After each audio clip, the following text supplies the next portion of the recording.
Welcome back to our storytelling channel. I am so glad you are here. Today, I have a story that is a little different. A story that might bring a tear to your eye, but also a beautiful, quiet comfort. This story is called The Empty Chair at the Table. It is a memory, a reflection from a mother's heart. I want you to find a very comfortable place, perhaps with a cup of your own warm tea, relax, and take a deep breath. Let the words wrap around you like an old, familiar blanket as we listen to this story of love and loss. Please enjoy. I am Martha. I am 72 years old, and I have lived in this small wooden house for 40 years. It is a very quiet house now.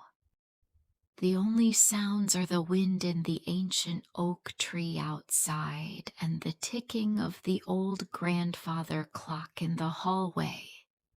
Tick-tock, tick-tock. It sounds like the heartbeat of the house. Every morning, I make my breakfast. 1 cup of tea, 1 piece of toast. I sit at the large kitchen table, the same table where I once fed my family. But now there is only 1 chair. The other chairs are empty, pushed neatly against the wall. But the emptiness is not a mistake. It is a choice. It is the story of my life. It is the story of how my only son, my David, left me behind. David was my everything. He was a sweet, cheerful boy with a wide smile and hair the color of golden wheat. He was born late in my life, a surprise gift. He was a very clever boy, always building things with blocks, always asking questions about how the world worked. "Mummy, how does the train move?" "Mummy, why is the sky blue?" I would laugh and tell him as much as I knew. We didn't have much money. My husband, Robert, worked in a factory, and I sewed clothes at home. But we were rich in love. Our home was always full of laughter, full of the smell of homemade bread, and full of David's questions. Robert passed away when David was only 12, a very difficult time. It was just David and me then. I worked 2 jobs to make sure he had everything he needed. I wanted him to be successful, to have a life better than mine. David was so intelligent that he won a scholarship to a university in the big city, far away from our small town. I was so proud of him when he left. My heart was broken, but it was also bursting with happiness.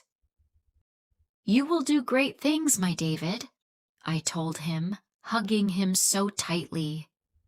"Never forget where you come from." He promised to write, to call, to visit. And for the first few years, he did.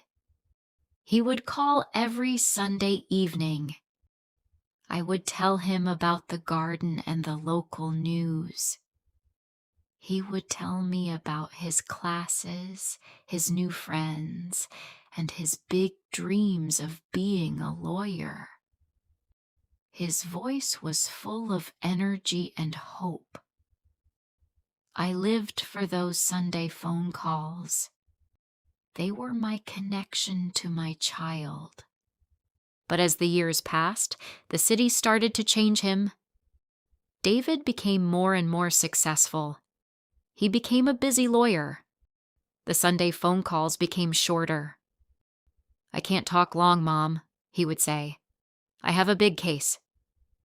Then the phone calls started to miss a week, then 2 weeks, then a month.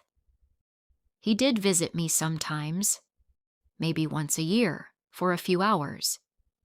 He would arrive in a big, expensive car, wearing clothes that cost more than I made in a year. But he was always on his phone. He looked around our small house and made small, modern suggestions. "You should get a better television, Mom. Why don't you move to a more comfortable place in the city?"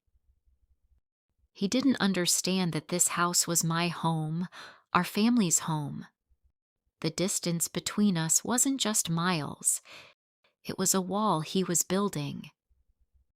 Then, 5 years ago, came the final departure. David had met a woman, a rich and powerful city woman. He called me on a Thursday morning, not even a Sunday. "Mom," he said, his voice completely empty of warmth, "I'm getting married." My heart skipped a beat with joy. "That is wonderful, David. When can I meet her? When is the wedding?" "No, Mom," he interrupted. "You don't understand. She is from a different world. It's a very private wedding in a different country, and after that, we are moving there." I felt as if the air was being pulled from my lungs. "But, David, I am your mother. It's easier this way, Mom. You will be comfortable. I will send you money every month, a lot of money. You will have everything you need, but I need to live my own life in my own way." And that was it. No, "I love you." No, "I will miss you." Just, "I will send you money." He sent a large sum of money to a bank account, and he was gone. He didn't give me his new phone number. He didn't give me an address. I don't know where my child is. I don't know if he is happy. All I know is that he decided I didn't belong in his new life. He decided to leave me, his old mother, in the past. The money comes every month, a lot of it. The bank tells me I am very wealthy. But what is money to an empty house? Can money make me tea in the morning? Can money ask me about my day?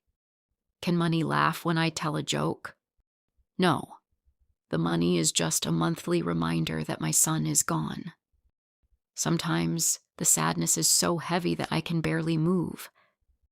I sit in my chair, looking at the empty chair across the table, and I just cry. I wonder if I was a bad mother.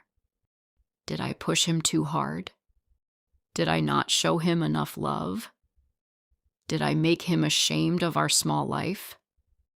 The questions are constant, like a dark, silent shadow. But last year, a little bit of light came into my world.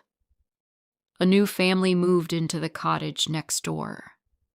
They have a little boy named Liam, who is 8 years old, just like my David was once. Liam has the same golden wheat hair and the same wide smile. The first day they arrived, Liam's football came over the fence and into my garden. I was outside watering my roses. I picked up the ball and walked to the fence. Liam was there, his face red with a little bit of fear. "It's okay, little one," I said, handing him the ball. "I am Martha. What is your name?" "I'm Liam," he whispered. That small moment was the beginning. Liam started to come to the fence every afternoon.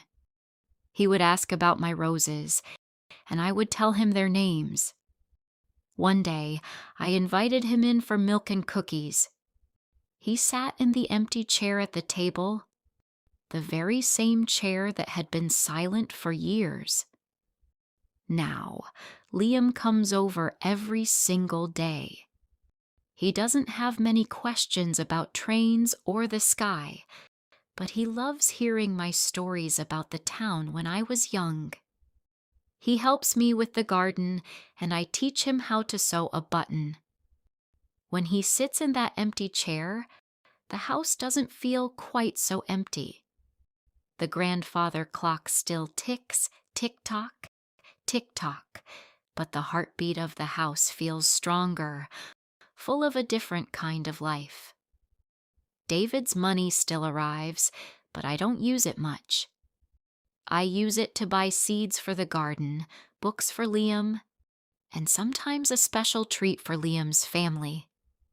The money, once a symbol of my son's departure, has now become a way to create moments of quiet happiness with a child who reminds me so much of him. I still miss David every day. I will always be his mother, and I will always love him. I will never stop hoping that one day the silver bell on the door will chime, and it will be his wheat-colored hair and his wide smile. But I cannot live my life waiting. I cannot live my life in the shadows. I have learned that love is not about what we are given. It is about what we build, note by note, moment by moment. Our lives are made of these small connections, like a simple piece of homemade bread or the laughter of a child. I am Martha, an old mother, but I am also a gardener, a storyteller, and a friend.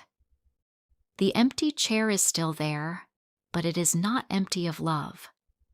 It is empty of my son, but full of the possibility of new dreams, new smiles, and a quiet, cozy hope.